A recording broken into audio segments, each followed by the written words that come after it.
Hello friends. ఈరోజు మనం July 14th and 15th current affairs చూసుకుందాం. First question. ఇటీవల హెలి టూరిజం మరియు ఎయిర్ టూరిజం సర్వీస్ పథకంను ఏ రాష్ట్ర ప్రభుత్వం ప్రారంభించింది? కరెక్ట్ ఆన్సర్ బీహార్ అండి. ఈ పథకాన్ని బీహార్ ముఖ్యమంత్రి సామ్రాట్ చౌదరి ప్రారంభించారండి. ఈ పథకం ప్రధాన లక్ష్యం ప్రాంతీయ పర్యాటకాన్ని ప్రోత్సహించడం, విమాన అనుసంధానాన్ని పెంచడం, అలాగే ప్రజలకు సరసమైన విమాన ప్రయాణ సౌకర్యాన్ని అందించడం అండి. ఈ సేవలు ప్రతి శనివారం, ఆదివారం నిర్వహించబడతాయండి. సో, కీ పాయింట్స్ చూసుకుంటే ఇటీవల హెలి టూరిజం మరియు ఎయిర్ టూరిజం సర్వీస్ పథకం ఏ రాష్ట్ర ప్రభుత్వం ప్రారంభించింది అంటే బీహార్. అయితే ఈ పథకాన్ని ఎవరు ప్రారంభించారంటే బీహార్ ముఖ్యమంత్రి ఎవరు? సామ్రాట్ చౌదరి. ఈ పథకం ప్రధాన లక్ష్యం ఏంటంటే ప్రాంతీయ పర్యాటకాన్ని ప్రోత్సహించడం, విమాన అనుసంధానాన్ని పెంచడం, అలాగే ప్రజలకు సరసమైన విమాన ప్రయాణ సౌకర్యాన్ని అందించడం. అయితే ఈ సేవలు ఎప్పుడు నిర్వహించబడతాయి అంటే ప్రతి శనివారం, ఆదివారం నిర్వహించబడతాయి. Okay. Next question.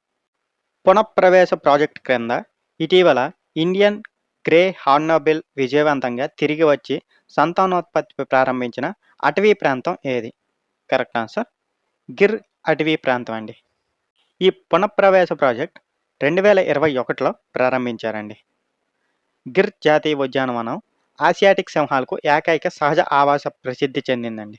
Indian grey Hornbill విత్తనాల వ్యాప్తిలో కీలక పాత్ర పోషించడం వల్ల అటవీ తోటమాలులు లేదా అటవీ రైతులు అని కూడా పిలుస్తారండి.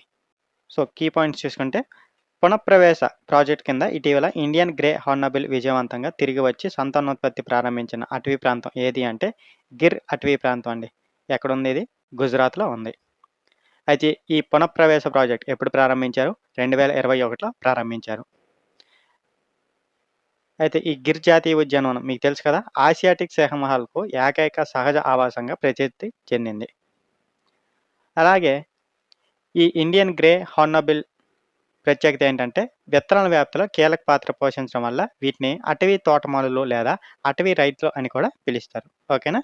Next question. లండన్లోని చారిత్రాత్మక లార్డ్స్ క్రికెట్ మైదానంలో టెస్ట్ సెంచరీ సాధించిన తొలి మహిళా క్రికెటర్ ఎవరు? కరెక్ట్ ఆన్సర్ యస్తికా భాటియా అండి. ఈ మ్యాచ్లో భారత్ 270 పరుగుల భారీ తేడాతో విజయం సాధించిందండి. మనం ఆల్రెడీ చెప్పుకున్నాం ఈ టెస్ట్ గురించి ముందు వీడియోలో. భారత్కు చెందిన క్రాంతి గౌర్ 5 వికెట్లు తీసి లార్డ్స్ టెస్ట్ హానర్స్ బోర్డుపై పేరు నమోదు చేసుకున్న తొలి మహిళగా నిలిచారండి. ఇంగ్లాండ్కు చెందిన సోఫీ ఎక్లిస్టన్ కూడా ఈ మ్యాచ్లో 5 వికెట్లతో టెస్ట్ హానర్స్ బోర్డుపై పేరు నమోదు చేసుకున్న తొలి ఇంగ్లాండ్ మహిళగా నిలిచారండి. సో, కీ పాయింట్స్ ఏంటంటే ఎక్కడ జరిగింది?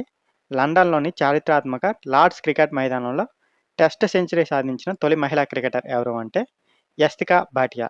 అయితే ఈ మ్యాచ్లో భారత్ ఎన్ని పరుగుల తేడాతో విజయం సాధించిందంటే 270 పరుగులు.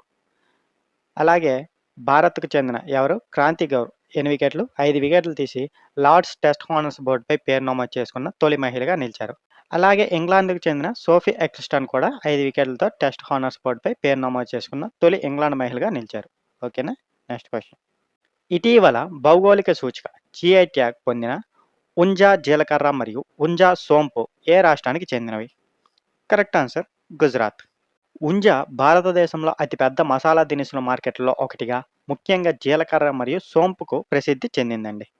గుజరాత్లో GI ట్యాగ్ పొందిన తొలి ప్రధాన వ్యవసాయ ఉత్పత్తి గిర్ కేసర్ మామిడి అండి. కీ పాయింట్స్ ఏంటంటే భౌగోళిక సూచిక అంటే GI ట్యాగ్ పొందిన ఏవవి? ఉంజా జీలకర్ర మరియు ఉంజా సోంపు ఏ రాష్ట్రానికి చెందినవి అంటే గుజరాత్ అండి. ఓకేనా.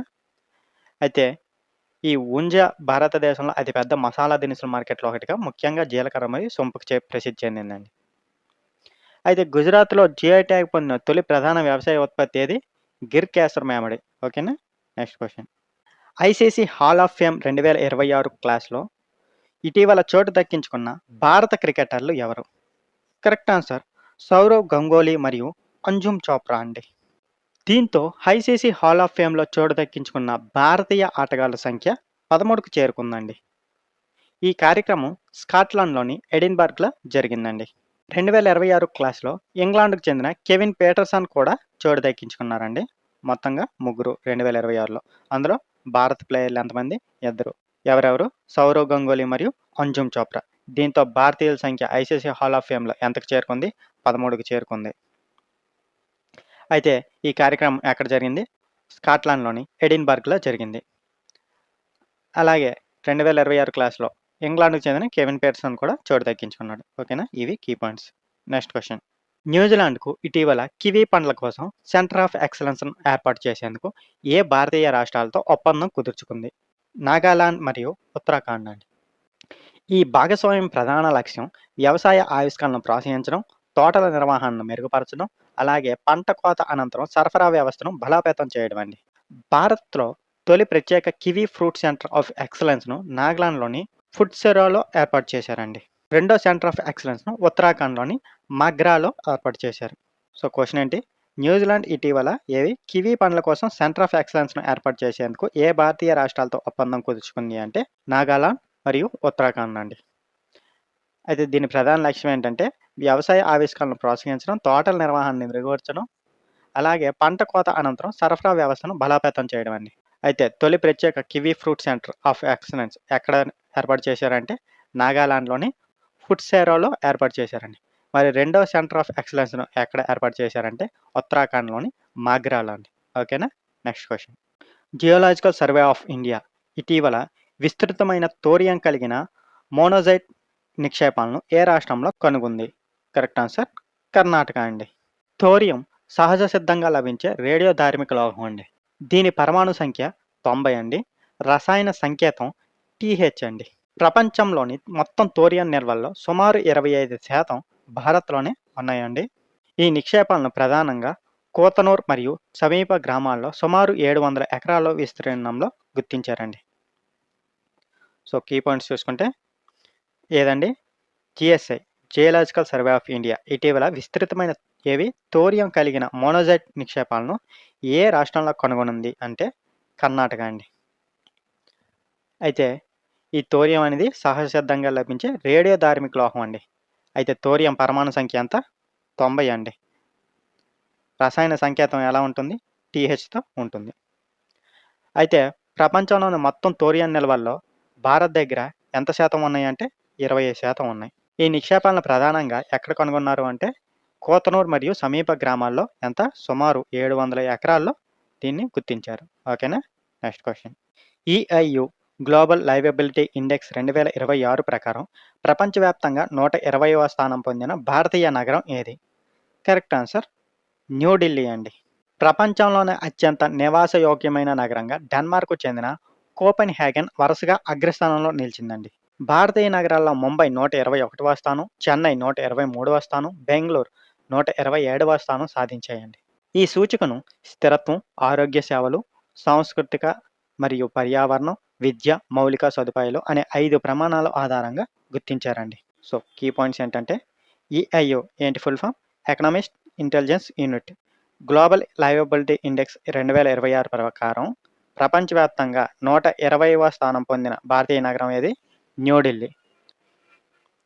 అయితే ఇందులో అగ్రస్థానం ఏది నిలిచింది అంటే డెన్మార్క్‌కు చెందిన కోపెన్‌హేగన్ వరుసగా అగ్రస్థానంలో నిలిచింది. అయితే ఈ న్యూఢిల్లీ 120 ప్లేస్ కాకుండా మిగతా భారతీయ నగరాలు చూసుకుంటే ముంబై 121వ స్థానం, చెన్నై 123, బెంగుళూరు 127వ స్థానం సాధించాయి. అయితే ఈ సూచికను ఎన్ని ప్రమాణాల ఆధారంగా తీసుకుంటారంటే 5. అవి ఏంటంటే స్థిరత్వం, ఆరోగ్య సేవలు, సంస్కృతి మరియు పర్యావరణం, విద్య, మౌలిక సదుపాయాలు. ఓకేనా? Next question. ఇటీవల పునర్వినియోగ ఆర్వీఎక్స్ రాకెట్‌ను విజయవంతంగా పరీక్షించిన దేశం ఏది? కరెక్ట్ ఆన్సర్ జపాన్ అండి. ఈ పరీక్ష అకిటా ప్రీఫెక్చర్‌లోని నోషిరా రాకెట్ టెస్టింగ్ సెంటర్‌లో నిర్వహించారండి. ఈ రాకెట్‌లో ద్రవ ఆక్సిజన్ మరియు ద్రవ హైడ్రోజన్ ఇంధనంగా ఉపయోగించారండి. పునర్వినియోగ రాకెట్‌లో అంతరిక్ష ప్రయోగాల వ్యయాన్ని తగ్గించడంతో పాటు భవిష్యత్ ప్రయోగాల సామర్థ్యాన్ని కూడా పెంచుతాయండి. సో, క్వెషన్ ఏంటి? ఇటీవల పునర్వినియోగ ఏది పేరు? ఆర్వీఎక్స్ రాకెట్‌ను విజయవంతంగా పరీక్షించిన దేశం ఏది అంటే జపాన్ అండి. ఈ టెస్ట్ ఎక్కడ నిర్వహించారంటే అకిటా ప్రీఫెక్చర్‌లోని నోషిరా రాకెట్ టెస్టింగ్ సెంటర్‌లో నిర్వహించారు. ఇంధనంగా ఏవి ఉపయోగించారంటే ద్రవ ఆక్సిజన్ మరియు ద్రవ హైడ్రోజన్ ఇంధనంగా ఉపయోగించారు. అయితే ఈ పునర్వినియోగ రాకెట్ వల్ల ఉపయోగం ఏంటంటే అంతరిక్ష ప్రయోగాల వ్యయాన్ని తగ్గించడంతో పాటు భవిష్యత్ ప్రయోగాల సామర్థ్యాన్ని కూడా పెంచుతాయి. ఓకేనా? Next question. ఐసీఎంఆర్ భారతదేశపు తొలి centre for high altitude medicine and public health రీసెర్చ్‌ను ఏ రాష్ట్రంలో ఏర్పాటు చేయనుంది? Correct answer Himachal Pradesh. ఈ కేంద్రం ప్రధాన లక్ష్యం ఎత్తైన ప్రాంతాల్లో మానవ శరీరంలో జరిగే మార్పులు, ఎత్తైన ప్రాంతాలకు శరీరం అలవాటు పడే ప్రక్రియ, పర్వత వైద్యం, అలాగే వాతావరణ మార్పులతో సంబంధం ఉన్న వ్యాధులపై పరిశోధనలు చేయడం అండి. అధిక ఎత్తులో ఉండే తక్కువ ఆక్సిజన్, చలికాల వాతావరణం, పర్యావరణ ఒత్తిడి మానవ ఆరోగ్యంపై చూపే ప్రభావాలను కూడా ఈ కేంద్రం అధ్యయనం చేస్తుంది. సో క్వశ్చన్ ఏంటి? ఐసీఎంఆర్ భారతదేశపు తొలి centre for high altitude medicine and public health రీసెర్చ్ను ఏ రాష్ట్రంలో ఏర్పాటు చేయనుంది అంటే హిమాచల్ ప్రదేశ్. అయితే దీని ప్రధాన లక్ష్యం ఏంటంటే ఎత్తైన ప్రాంతాల్లో మానవ శరీరంలో జరిగే మార్పులు, ఎత్తైన ప్రాంతాలకు శరీరం అలవాటు పడే ప్రక్రియ, పర్వత వైద్యం, అలాగే వాతావరణ మార్పులతో సంబంధం ఉన్న వ్యాధులపై పరిశోధన చేయడం అండి. ఓకేనా? Next question. World directory of modern military aircraft global air powers ranking ప్రకారం భారత వైమానిక దళం ప్రపంచంలో ఏ స్థానంలో నిలిచింది?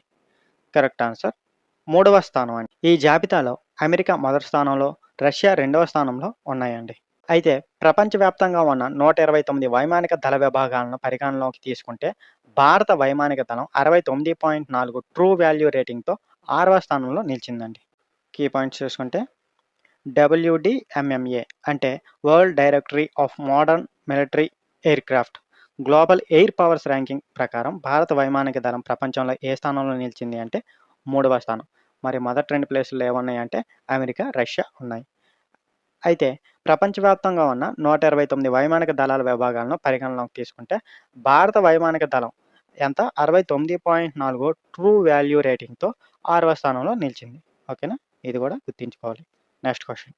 సైబర్ నేరాలను ఎదుర్కొనేందుకు భారత్ ఇటీవల PACTS ప్యాక్ట్స్ భాగస్వామ్యాన్ని ఏ దేశంతో ప్రారంభించింది? Correct answer Australia. ఈ PACTS అంటే full form partnership on Australia India cyber critical technologies and supply chains అండి. ఈ భాగస్వామ్యాన్ని భారత్ ఆస్ట్రేలియా వార్షిక నాయకుల సదస్సు సందర్భంగా ప్రారంభించారండి. భారత్ తరపున deputy national security adviser, Australia తరపున డిప్యూటీ సెక్రటరీ అంటే ఇంటర్నేషనల్ అండ్ సెక్యూరిటీ గ్రూప్ సంయుక్తంగా దీనిని నాయకత్వం వహిస్తున్నారండి. ఒకసారి కీ పాయింట్స్ చూసుకుంటే సైబర్ నేరాలను ఎదుర్కొనేందుకు భారత్ ఇటీవల PACTS భాగస్వామ్యాన్ని ఏ దేశంతో ప్రారంభించింది అంటే ఆస్ట్రేలియా. ఏంటి PACTS అంటే partnership on Australia India cyber critical technologies and supply chains అండి. అయితే ఈ భాగస్వామ్యాన్ని భారత్ ఆస్ట్రేలియా వార్షిక నాయకుల సదస్సు సందర్భంగా ప్రారంభించారు. అయితే నాయకత్వం ఎవరు వహిస్తున్నారంటే భారత్ తరపున deputy national security adviser, Australia తరపున డిప్యూటీ సెక్యూరిటీ సంయుక్తంగా దీనికి నాయకత్వం వహిస్తున్నారు. ఓకేనా? Next question. Quiz of the day అండి. మనం ఆల్రెడీ క్వశ్చన్ అండ్ ఎక్స్ప్లెనేషన్లో డిస్కషన్ చేసాం. మీకు ఆన్సర్ గుర్తుంటే కింద కామెంట్లో తెలియజేయండి. థోరియం యొక్క పరమాణు సంఖ్య మరియు రసాయన సంకేతం ఏది? కరెక్ట్ ఆన్సర్ తెలిస్తే మీరు కింద కామెంట్ రూపంలో తెలియజేయండి. ఈ వీడియో ఉపయోగపడితే లైక్ చేయండి, అవసరం ఉన్న వాళ్ళకు షేర్ చేయండి. ఇలాంటి కరెంట్ అఫైర్స్ కోసం మా ఛానల్ని సబ్స్క్రైబ్ చేయండి. Thank you for watching.